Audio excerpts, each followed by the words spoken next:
Hello, this is Mrs. Grosch, and the topic for today's lecture is minerals. One of the Earth systems that we'll study this year is the geosphere, which is the solid part of Earth. And that solid part of Earth is made of rocks. But what are rocks made of? Well, they're made of minerals. If you were a scientist who only studied minerals, you would be called a mineralogist, and the study of minerals is mineralogy. Now, minerals are different from rocks.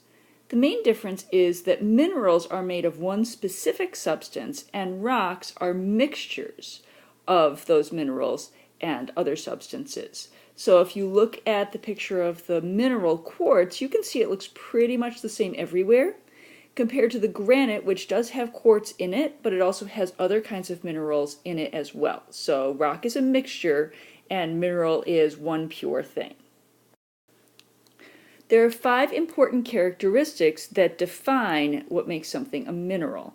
And the easiest way to remember them is with an imaginary word, SNICE. Each of the letters in that word stands for a different property of a mineral. The S in SNICE stands for solid. All minerals are solid at room temperature. Now that I just told you they're all solid at room temperature, I have 2 exceptions for you. One exception is mercury. Mercury is a metal, and it is considered a mineral, but it is a liquid at room temperature. It's very unusual. It's the only metal that's a liquid. And then the other exception is ice. Now, ice is a solid, but you have to keep it colder than room temperature for it to remain a solid. If you bring it to room temperature, I'm sure you realize that ice melts and turns into water. By the way, when it's water, it's not a mineral anymore. It's only a mineral in its solid form. The N in my word SNICE stands for naturally occurring, which means that minerals are only made by nature. They're not made by humans. So you can't make a mineral in a mineral factory. It just doesn't count. The I stands for inorganic. Inorganic means it's not alive now, and it never was alive, and it's not made by a living thing.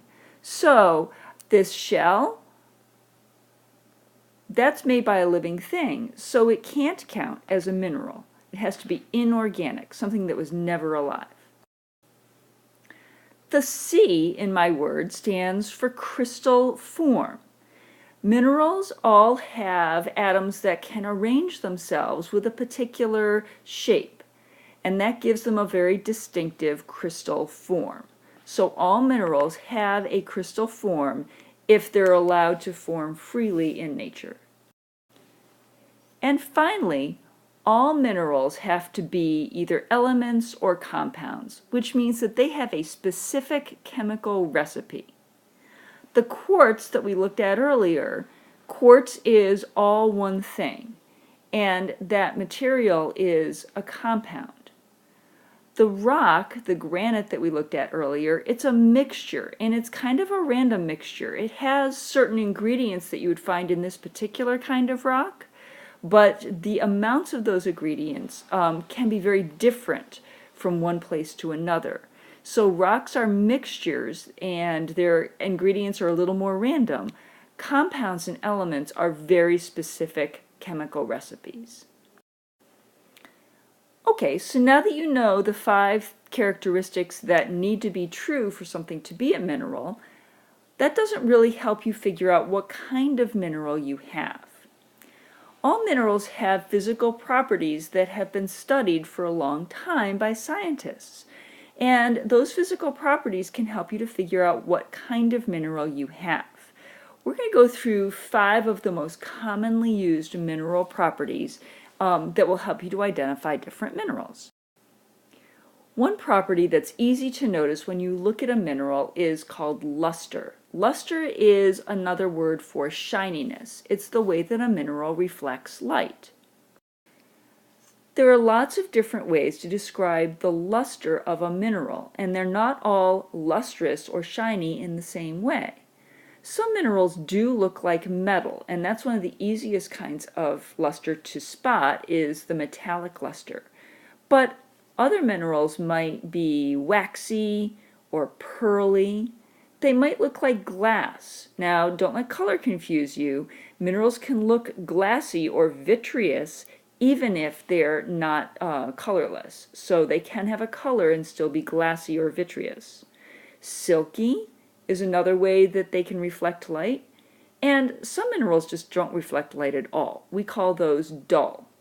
All those different forms of luster are helpful in figuring out what a mineral is. Another thing that you can do to try to figure out what kind of mineral you have is you can do a test called a streak test.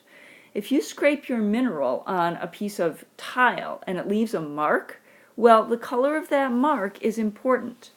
Sometimes the color of the mark matches the color of the mineral, but not always. If you look at this picture more closely, you'll see that you have sort of a brassy yellow color mineral that leaves a black streak, and a pink mineral that leaves a white streak. So the streak color is actually more helpful than the color of the mineral in figuring out what you have. So streak, the color of the powder that's left behind, that's a really important property. A few minerals don't even leave a streak, and that's because they're so hard that they can't be scraped across the tile. They won't leave any powder behind. This brings us to our next property, which is hardness. Another property that will help you to identify a mineral is its hardness. Now, hardness really is whether or not a mineral can scratch another mineral.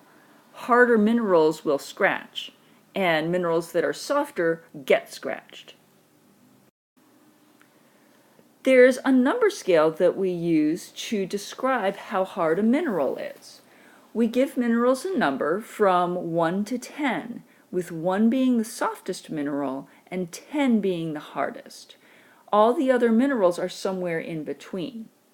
The minerals on the list you see in this chart, well, those are minerals that are good examples of specific scale numbers, but you could easily have a mineral hardness number that's in between those. So for example, you might have a mineral with a hardness of 4.2 or 8.6.